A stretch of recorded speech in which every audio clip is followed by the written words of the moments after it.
Ahlan wa sahlan wa marhaban mpenzi mtazamaji, assalamu alaikum wa rahmatullahi wa barakatuh.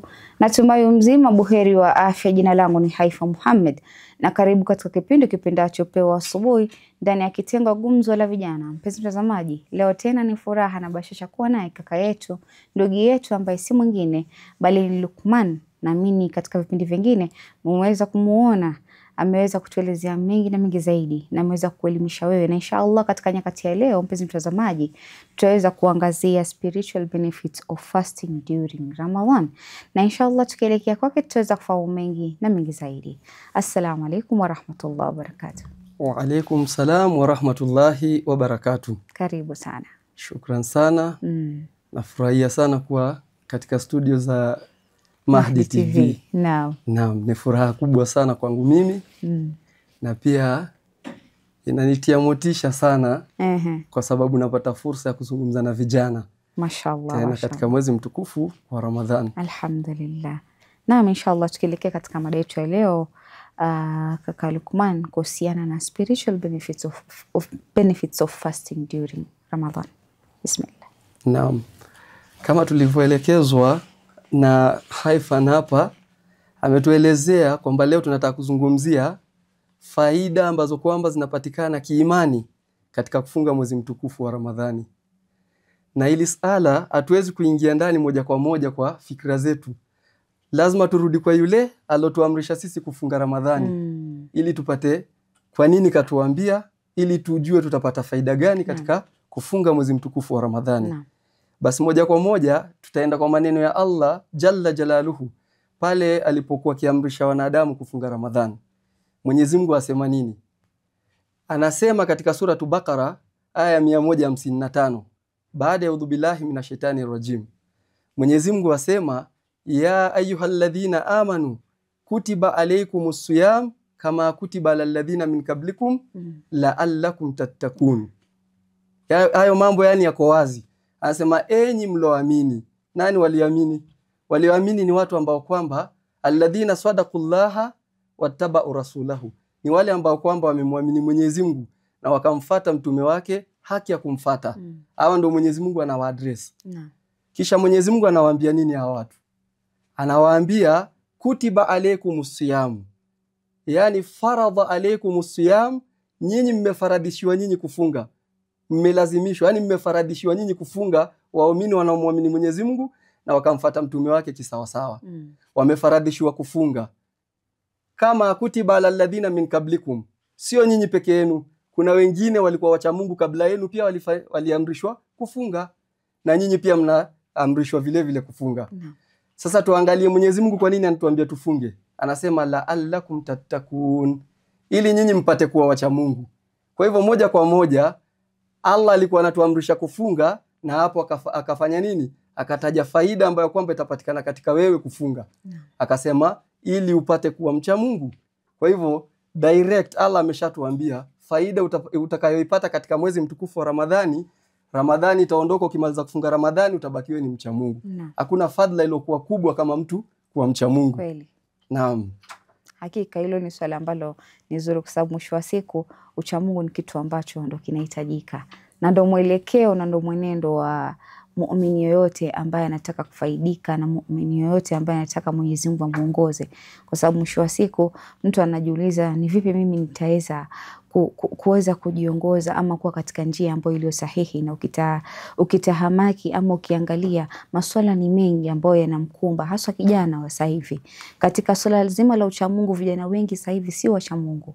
Vijana wengi wamekuwa nyuma katika ibada. Vijana wengi wamekuwa nyuma katika kutafuta ile ilmu ili kuweza kuhakikisha kwamba mimi ibada yangu itakuwa thabiti vizuri. Mimi ibada yangu itakuwa thabiti vipi? Na ukiangalia wengi wamechukua the western life. Sasa mtu anataka kuishi vile westerns wanaishi, anataka kuishi yani kimaisha ya kidunia, yani aielekeze mbele, kutojua kwamba kesho mimi nitarudi kwa Mola wangu akhira. Naandaa zawadi gani kurudi kwa Mwenyezi Mungu? Na ndio maana tukasema ni vizuri sana tuweze kuelezea huyu kama kijana ndani ya huu mwezi mtukufu wa Ramadhan ataweza kuzidisha ibada zake vipi? Ataweza kuhakikisha vipi yani anakuwa karibu zaidi na Mwenyezi Mungu Subhanahu wa Ta'ala inshallah. Naam. Naam. Na ukiangalia vijana wa sasa ukiwatajia mcha Mungu, ndio nimesema hii ni fadhila kubwa mtu akipata ucha Mungu. Naam. Sasa hivi vijana wakitajiwa mcha Mungu wanaona kama ni yule star wa movie fulani, yani ni kitu hakiwezekani. Ukimtajia mcha Mungu, yani anaona kama ni watu ambao kwamba walikuwa supernatural. Ni kitu yani hakiwezekani, kama fiction hivi. Ama yuona ni mtu ambaye ni sana ucha Mungu, ni mtu ambaye nikambe utadhani hakosei, nikambe ndio anaweza kuwa ni mcha Mungu, lakini ndio kuna mapungufu ambayo anayafanya, anakosea hapa na pale, lakini lengo lake ya kuzidisha ucha Mungu ni kwamba angalau wazidi kuepukana na vile ambavyo wanajua vitamtoa upande wa Mwenyezi Mungu Subhanahu wa Ta'ala. Naam, na tukiangalia bwana Mtume sallallahu alaihi wasallam, Allahumma salli ala Muhammad wa ali Allahumma salli ala Muhammad wa ali Muhammad. Tukimwangalia Mtume sallallahu alaihi wa alihi wasallam alisema nini kuhusiana na ucha Mungu? Naam. Ukiangalia Biharul Anwar katika juzu faslul awal, katika juzu yake ile ya kwanza, mgawanyiko wa kwanza, anwani ya 12 ambayo kwamba inazungumzia ucha Mungu, takwa, ambayo Mwenyezi Mungu amesema ukifunga Ramadhani, mwisho wa Ramadhani utapata ucha Mungu, utapata takwa. Sasa hadithi ya 212 katika Biharul Anwar anasema Mtume sallallahu alaihi wasallam, inna afdalu ta'rif littaqwa huwa qawli Llahi ta'ala inna Allaha ya'muru bil adli wal ihsan wa ita'i dhil qurba wa yanha 'anil fahsha'i wal munkar, paka mwisho wa aya. Nafikiria katika kipindi kingine kilichotangulia tulikuwa tumezungumza haya ndio tulikuwa tunayasema kwamba mtu ajitahidi yapatikane katika maisha yake. Lakini sasa hapa katika riwaya hii tunapata Mtume sallallahu alaihi wasallam anasema inna afdalu ta'rif, yani ile taarif, ile tafsiri nzuri, yani maelezo mazuri ya kuelezea ile neno takwa. Inna afdalu ta'rif littaqwa, ile tafsiri iliyokuwa bora kwa neno takwa, anasema huwa kauli Llahi ta'ala, ni ile kauli ya Mwenyezi Mungu azza wa jalla aliyosema inna Allaha ya'muru bil adl wal ihsan wa ita'i dhil qurba, mpaka mwisho wa aya. Kwa hivyo wewe ukitaka hiyo takwa ipatikane ndani yako, mtu akikusoma anaona huyu ni taki, itabidi hizi sifa zije katika maisha yako. Baada ya Ramadhani watu waamini kweli kafunga Ramadhani, ametoka ndani ya Ramadhani na zile sifa. Kwa hivyo hii sifa ya kuwa mcha Mungu utaipata kama yale ambayo kwamba tulikuwa tumezungumza katika kile kipindi kilitangulia, maneno ya Mwenyezi Mungu yale matatu ambayo kwamba ni maamrisho na yale matatu ambayo kwamba ni makatazo, upatikane wewe unajikataza na yale mambo, na upatikane wewe unajiamrisha mwenyewe katika yale mambo yaliamrishwa. Naam. Kweli, maana ukiangalia pia haswa katika mwezi mtukufu wa Ramadhani ni mwezi wa kujikataza na mambo mengi sana. Ni mwezi wa kuweka mambo mengine kando. Hakika wanakuambia swala unayoswali kama haikukatazi mema basi haina natija katika nini yako. Lakini Mwenyezi Mungu anakuambia kama tunavyosema la taqnatu min rahmatillah. Uende labda ukaona labda ni mwisho au kwamba mimi kitu fulani mbona sikirekebishi. Lakini Mwenyezi Mungu anapokupa uwezo wa kuweza kuamka vizuri asubuhi na kuweza kumwabudu Mwenyezi Mungu, basi amekupa chance ya wewe kufanya tauba. Maana ni wengi ambao hawapati hiyo nafasi. Mtu hawezi kuamka, yani ukiamka wewe uliamka labda ulizikwa, na unajua katika wanakuambia wewe na kaburini kuna mambo yake. Wewe unadhani unajua, wanakuambia kifo ni kama usingizi. Naam. Inaweza kuwa wewe unasikia kila kitu kinachofanyika, lakini kauli imefungwa, macho pia hayaoni nini. Yani imekuwa ni kitu ambacho ukiangalia ni sisi wenyewe sasa kujituma. Sisi kama vijana, maana mwisho wa siku tunaangalia pia future generation ya kesho itakuwa vipi. Maana kijana wa sasa asiposoma dini, kijana wa sasa ibada akiweka kando, inakuwa ngumu sana kwake kukuza familia ya kesho. Kwa sababu mwisho wa siku yule mtoto pia anataka kufunzwa. Ndio wanatuambia kwamba kama sisi ambao wanajiita Gen Z wenyewe, kama Gen Z sasa hivi ni hali ni sasa, wale Gen Alpha wanaokuja ambao sasa labda ni watoto wetu watakuwa vipi? Itakuwa mbaya zaidi inaonekana. Lakini inshallah tunaomba Mwenyezi Mungu aturuzukie neema ya kuweza kuwa wacha Mungu inshallah. Naam, tuendelee. Sasa tukiangalia maneno ya Mwenyezi Mungu, ashasema ukishafunga utapata ya kwanza kabisa spiritually, wewe kitu ambacho kwamba utapata cha fadhila kubwa zaidi ni wewe utapata kuwa mcha Mungu.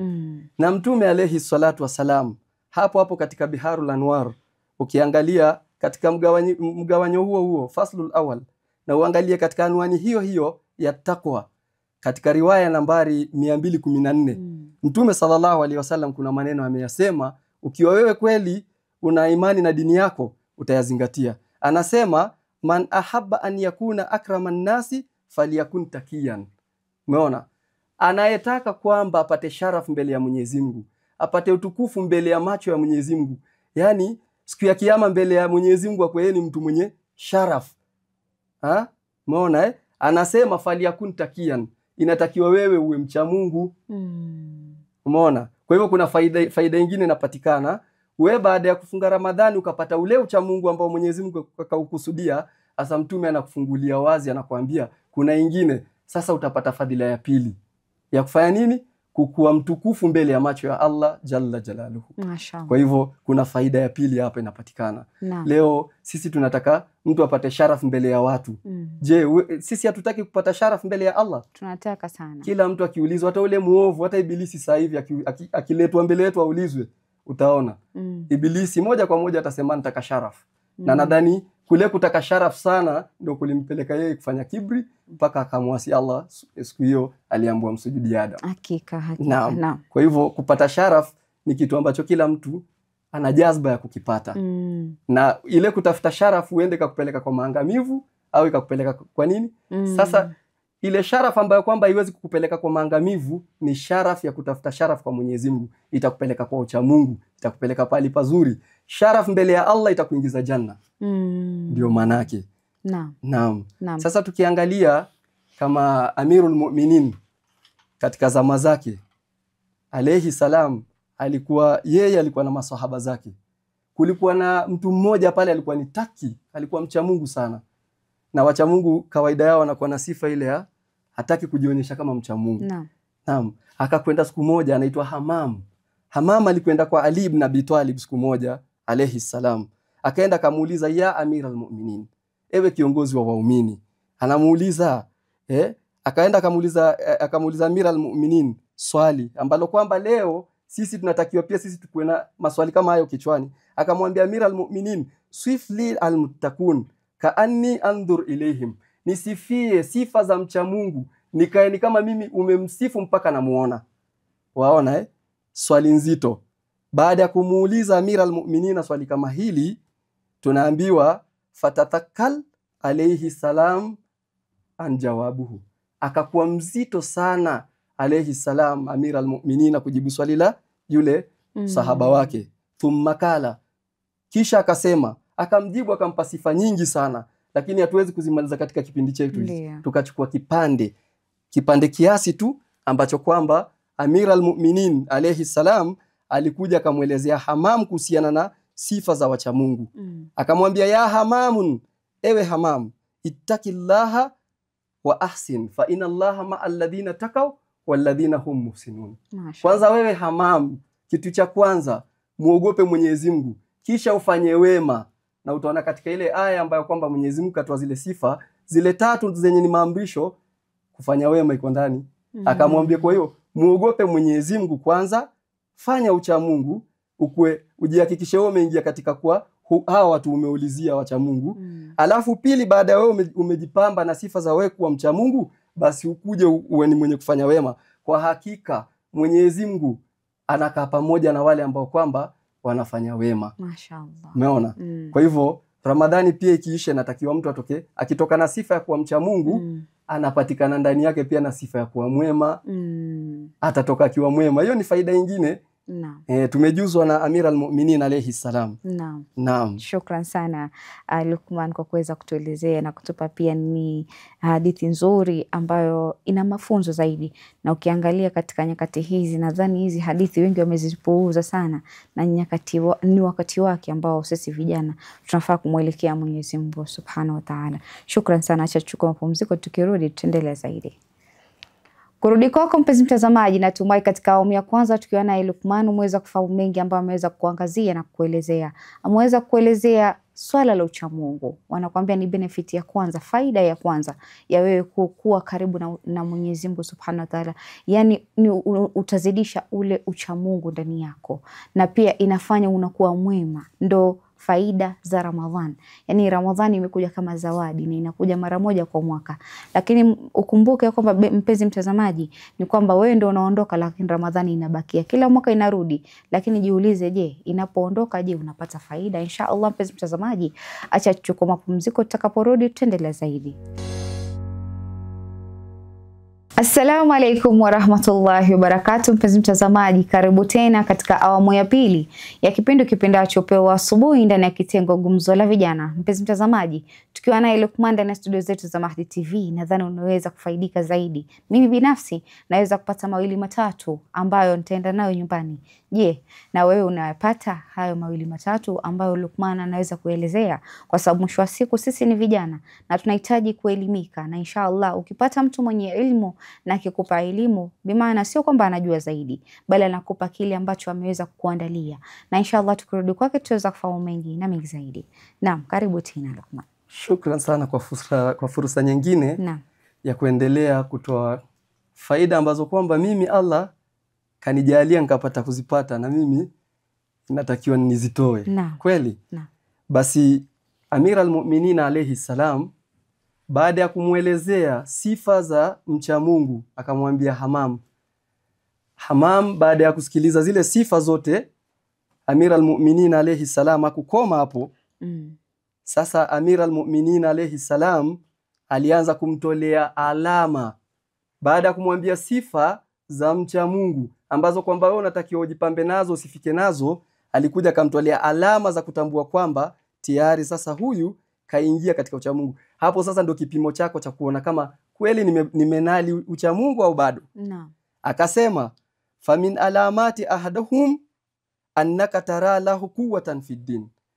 Kwanza alama ya kuonyesha yeye ameshaingia katika ucha Mungu, alama ya kwanza utamuona na nguvu mingi ya kufanya mambo ya dini.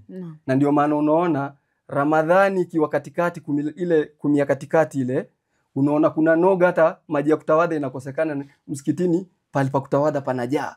Paka wazee inabidi nyumbani wanaandaliwa kopo la maji ndio wanakuja msikitini na udhu. Umeona katika mwezi mtukufu wa Ramadhani, watu wakishajipamba sifa ya ucha Mungu na wakakuwa wema, basi kuna alama zinaonyesha kwamba huyu amekuwa mcha Mungu. Utamuona na nguvu sana ya kufanya mambo ya dini. Amir al-Mu'minin alayhi salam ametuelezea. Na ndio maana utaona watu wengi wanafanya bidii Ramadhani kusoma Qur'ani. Hii ni kukuwa na nguvu katika kuyaendea mambo ya dini. Mara mingi utaona watu wanangangana sana, mtu usiku halali fofofo mpaka asubuhi anakoroma tu. Ukuta nyingi za nyumba siku hizi kuanzia Ramadhani mwezi umeonekana, alhamdulillah, unasikia miguno ya sauti ya Qur'an, sio mikoromu kama zamani. Watu wanakuwa na nguvu ya nini? Ya mambo ya dini.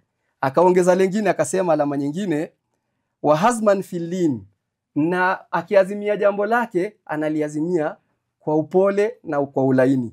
Na ndio maana Ramadhani una watu, hata ule jamaa alikuwa kifua mbele anatisha kama njaa, huyo mtu akikuja mtaani mwezi wa Ramadhani, wallahi utamuona mnyonge sana, mpole. Pengine alikuwa ni mtu wa pupa, lakini ikifika Ramadhani baada ya kufunga akapata ucha Mungu, utamuona huyu bwana mara mingi anakuwa ni mpole, atatembea pengine na tasbih yake, ama mara mingi hata yeye mwenyewe alikuwa ni mtu hajali, lakini utampata yeye mwenyewe anaingiwa na haya, hawezi kupatikana mahali pa munkar. Anaona wataniona Muislamu wa vipi? Kweli. Umeona? Kwa hivyo alama ya pili ambayo Amir al-Mu'minin alayhi salam anasema watakuwa na hazma ya mambo yao itakwenda kwa ulaini na upole. Mtu anakuwa ni mpole. Jambo lingine ambalo kwamba ni alama ya kuonyesha wewe kwamba umepata faida za ile Ramadhani yako, na inatakiwa Muislamu yoyote, kwanza sisi vijana, 10 ya kwanza uko umepata mambo haya. Jambo la tatu anasema wa imanan fil yakin, anakuwa na imani yenye iko na yakin. Akiambiwa jambo Mwenyezi Mungu kasema hivi, unamuona kuna yakin kweli tutaipata pepo. Na ndio maana unaona yule mwenye anapenda hata kula, anapenda nini, pengine hata ana uwezo wa kutoa kibaba, lakini nasema hapana, mpaka nijikaze ni maza Ramadhani. Kwa nini? Akona yakini kwamba Mwenyezi Mungu atamlipa janna. Kwa hiyo Amir al-Mu'minin alayhi salam anasema jambo la tatu, wa imanan anasema wa imanan fil yakin, anakuwa na imani na yakini. Imani yake inapanda, inakuwa na yakini zaidi, anakuwa na anasisitiza kabisa moyo wake na anakuwa na yakini. Kuna jambo la nne ambalo Amir al-Mu'minin alayhi salam alilitaja. anasema wa hirsan fil ilm, anakuwa na pupa ya kutafuta ilmu, anakuwa na jazba ya kutafuta ilmu. Mara mingi Ramadhani watu kukiwa na daris, unaona hata yule mtu mwenye alikuwa anasema sina muda wa kuja msikitini, wallahi thumma wallahi utampata pengine msikitini ameketi anasikiza sheke 1 hour anasikiza darsa. Kwa nini? Hii ni ishara kwamba ni alama hii. Amir al-Mu'minin alayhi salam anasema hii ni alama ya kuonyesha huyu mtu kwamba ameanza kunali ucha Mungu. Sasa utaona Ramadhani darsa pia zinakuwa zinajaa. Unaona sala, watu wanajitahidi sana kusali kwa wakati. Kweli. Yote haya 9-10 yanapatikana na mtu kufanya nini? Ametafuta elimu akajua jambo fulani umuhimu wake. Baada ya kupata ile ilmu utaona anaifuata. Ama kama hana ilmu utaona Ramadhani ucha Mungu kianza kuingia mtu atakuwa na pupa ya kutafuta ilmu. Wengi uliza maswali Ramadhani. Kweli.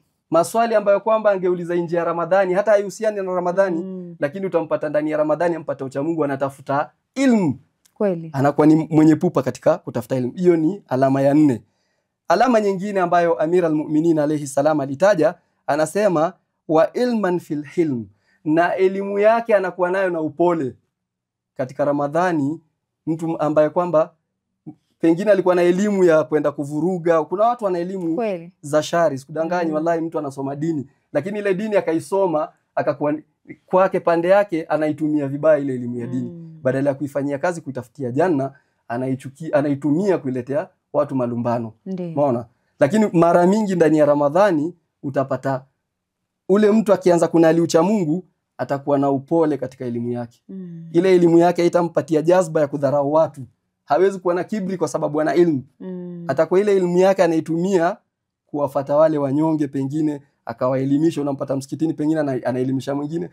Ndio hivyo. Kwa hivyo alama nyingine ambayo Amir al-Mu'minin alayhi salam ametaja, anasema wa ilman fi hilm, ni mtu kukuwa na elimu ambayo kwamba ako na upole nayo. Jambo lingine ambalo Amir al-Mu'minin akasema kwamba alikuja kutaja kwamba ni moja katika alama, anasema wa kasdan fil ghina, na mtu anakuwa ni mwenye uchumi katika mali yake. Ramadhani pengine nje ya Ramadhani mtu alikuwa hana uchumi, acha niseme hivyo, alikuwa hana uchumi. Nadhani vijana watanisame kwa kutumia neno hili, hawana uchumi, hawajui kupanga uchumi. They don't have that characteristics of doing what they don't know how to do kupanga mipangilio ya pesa yao. Umeona? Sasa kitu ya kwanza yani economics zinaingia katika akili ya mtu baada ya ameingia katika Ramadhani akanali ucha Mungu. Kwa nini tunasema hivyo? Nje ya Ramadhani utampata yeye alikuwa pesa yake akipata pengine anaifanyia pupa kununua vitu ambazo kwamba ni za israfu, zinaharibu pesa. Ananunua pengine sigara. Faida ya sigara nini? Hakuna. Anataka atoe moshi tu kama gari la moshi au tingatinga. Lakini hakuna faida yote anapata janna wala duniani. Isipokuwa inamharibu yeye mwenyewe kifua chake. Lakini anachukua pesa zake akazitumia. Mwingine atanunua marungi 3,000 akaenda kasaga marungi usiku mzima mpaka asubuhi. Jana alikuwa pengine na 3,000, asubuhi kimuuliza unampata yeye asubuhi anasema sina fare hata kwenda mjini. Kwa nini? Hakupanga uchumi jana. Lakini katika Ramadhani vijana wa Kiislamu unawapata ana uchumi sana. Anafikiria jioni nitafanya nini, futari itakuwaje. Anaanza kupata ile akili ya kufanya kukuwa na uchumi. Kwa hiyo ni ishara moja ya kuonyesha kwamba mtu ameanza kunali ucha Mungu. Hawezi kutoa pesa zake. Mara mingi anatoa anafikiria jana nitapata nini, wacha nimpe huyu aende apate chakula cha futari, alafu inshallah Mwenyezi Mungu atanipatia jana. Kwa hiyo unapata anapanga uchumi wake kidunia na kesho akhera. Jambo lingine ambalo Amir al-Mu'minin alayhi salam alitaja, anasema wa khushu'an fil ibadati, na mtu anakuwa na unyenyekevu katika ibada zake katika Ramadhani. Ramadhan utaona watu wengi wakati anasali, unaona yani akili zake zote zimetulia katika ibada. Hana shughuli mingi wengine ikifika Ramadhani anafunga biashara. Anakuwa anasema mimi sitaki kuwa na shughuli Ramadhani, zitakuja kuniharibia ibada zangu. Kwa hivyo anakuwa na khushu na unyenyekevu kwa Mola wake wakati anafanya ibada ndani ya mwezi mtukufu wa Ramadhani. Hii ukimwona mtu amepata hii, unajua kweli ashaanza kupata. Hiyo ni alama inaonyesha kweli ameanza kupata zile faida ambazo kwamba akifunga akakuwa mcha Mungu atazipata. Maana ameacha kila kitu kwa sababu ya ibada. Kweli kabisa. Kweli. Na anakuwa ni mnyenyekevu katika ibada. Naam. Nje ya Ramadhani unyenyekevu unakuwa umeondoka. Unapata pengine ameingia msikitini akaona pengine mwenye kuwaswalisha hajawasili pale, pengine ama amewasili ndio ameenda kuchukua udhu wake. Mara mingi utaona mtu ana khushu. Wengi unaona anaangalia sana, anaangalia dukani, nani hata makanzu yangu pale, kuna mteja atakuja saa 5. Yaani hana utulivu. Lakini ndani ya Ramadhani utaona mara mingi hata wale ambao kwamba ushinda wanaangalia saa darasa likiendelea, unaona siku hiyo hata hakuna kuangalia saa. Ndiyo. Na simu anaweka pembeni. Hata akipigiwa simu anasusia kushika simu. Ndiyo. Lakini nje ya Ramadhani ndio unaonaga paka kuna mtu ako katika sala, simu inalia, bahati mbaya kuna wengine anachukua simu kabisa, anatoa. Karibu ambie mtu nasali. Ama anapokea simu alafu anangojea, anasubiri kidogo takbira, takbira ya pengine ya sijda au bas ikisikika alafu ndio anakata, unaona? Anakuwa hauna utulivu ndani ya sala. Kweli. Lakini mara mingi ndani ya Ramadhani unapata mtu anatulia kabla hata hajaingia kwa ibada. Anakuwa na umakini sana. Kabisa, mpaka lazima simu anaogopa nisiharibie watu hapa swala na wamefunga. Kwa hivyo anakuwa ni mnyenyekevu katika ibada. Na lingine ambalo Amir al-Mu'minin alayhi salam alitaja, anasema watajamulan fi fakati. Na ni jambo lingine mtu anakuwa nini? Anakuwa na uzuri. Unaona, yani mpaka sura inapata nuru wakati ana ufakiri au ana matatizo yamempata. Kwa nini? Hii imetokamana na saumu. Kuwa na subra mpaka saumu yako uitimize vizuri itakupatia subra. Kweli. Sasa yakija madhila, mfano kama ufakiri, leo umekosa pesa, utaona hakuna, maadamu niko na Mwenyezi Mungu. Mara mingi katika Ramadhani unaona watu hawana pupa ya nimekosa riziki au nimefanya nini. Ramadhani mtu anatulia tu, anakuwa na ile yeye mwenyewe anakuwa ni hata Ramadhani ikiisha watu wengi wanakuwa na nuru. Vijana wengi wale walikuwa wamesawijika sura kwa ajili ya stress nyingi, unapata zile stress zimeondoka, sura imelainika, wanapata nuru. Kwa nini? Ni alama ya kuonyesha wameanza kunali ucha Mungu. Lengine ambalo Amir al-Mu'minin alitaja alama nyingi sana. Alitaja alama nyingine akasema wasabran fi shidati. Na mtu anakuwa na subra wakati anapata shida. Taabu zikija anajua kustahimili. Wewe imagine leo umetembea mahali, wamekualika, wamekuandalia kuku, wamekutilia kuku hapo, una njaa, lakini ukamwambia lakini ile shida pamoja na ile harufu inakupiga tu, lakini wewe unavumilia. Mara nyingine inakupatia wewe unakuwa subra, unakuwa na subra ya juu. Kesho huwezi kuona jambo si la hakika kwako, si haki yako, ama alina uhakika na wewe kulichukua, ukalichukua, utakuwa na subra, utasema acha niliache tu. Kama Ramadhani niliacha, mbona sasa hivi nisiache? Na ndio utapata inakuwa ni fursa kubwa ya wale ambao kwamba wameshikwa na mihadarati, wako na addiction. Wanakuwa baada ya Ramadhani wengi huwa wanapiga teke lile jambo ambalo kwamba lilikuwa limewakatalia, wameshindwa kuliacha nje ya Ramadhani. Kwa hivyo mtu anakuwa na subra wakati wa shida. Anakuwa na subra yako inajengeka baada ya Ramadhani. Ni mengi. Lengine anasema watalaban fil halal. Na unapata yule ambaye kwamba Ramadhani itaisha kama amenaliucha Mungu, atakuwa anatafuta riziki, anachuma chumo la halali. Kwa sababu Ramadhani watu wale Waislamu ucha Mungu, ukishaanza kupata hizi faida za nini zikiingia kwako, wewe mwenyewe utakuwa unaogopa, saumu yangu itaharibika, nikimdanganya huyu saumu yangu itaharibika. Riziki fulani nikishika hivi inipate, itaniharibia saumu yangu ya siku mzima. Kwa hiyo unapata hiyo ni alama nyingine. Kwa hivyo hizi alama alhamdulillah ni nyingi, lakini ningependa sana kila mtu ajitahidi alama kama hizi baada ya Ramadhani zionekane kwake. Inshallah, inshallah. Shukran sana Luqman. Hakika ni faraja sana kuweza kupata ujio wako, ama kuweza pia kufahamu vitu ambavyo umeweza kuviangazia, kwa sababu mwisho wa siku pia umeelezea ni kitu ambacho hizi alama nadhani pia ni vitu ambavyo mtu ambaye ana ucha Mungu anafaa kuwa navyo hata baada ya Ramadhani, kwa sababu baada ya Ramadhani ndio itakuwa na uhakika Ramadhani ulifanya nini. Ima ulikuwa tu mtu ambaye labda wewe unakaa na hauangalii labda mimi nafanya nini, ama labda unarudi kule kule ambako ulikuwa umetoka kabla ya Ramadhani.